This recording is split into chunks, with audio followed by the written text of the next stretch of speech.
திருக்குறள் அதிகாரம் 9 விருந்தோம்பல்.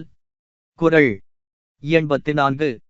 அகனமர்ந்து செய்யாள் உரையும் முகனமர்ந்து நல்விருந்து ஓம்புவான் இல். நல்ல விருந்தினராய் வந்தவரை முகமலர்ச்சி கொண்டு போற்றுகின்றவனுடைய வீட்டில் மனமகிழ்ந்து திருமகள் வாழ்வாள். 84.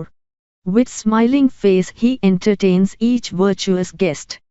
Fortune, with gladsome mind shall in his dwelling rest. Lakshmi with joyous mind shall dwell in the house of that man who, with cheerful countenance, entertains the good as guests.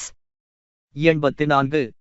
அகனமர்ந்து செய்யாள் உரையும் முகனமர்ந்து நல்விருந்து ஓம்புவான் இல்.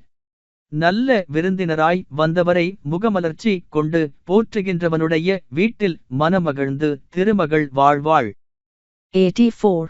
With smiling face he entertains each virtuous guest. Fortune, with gladsome mind shall in his dwelling rest. Lakshmi with joyous mind shall dwell in the house of that man who, with cheerful countenance, entertains the good as guests.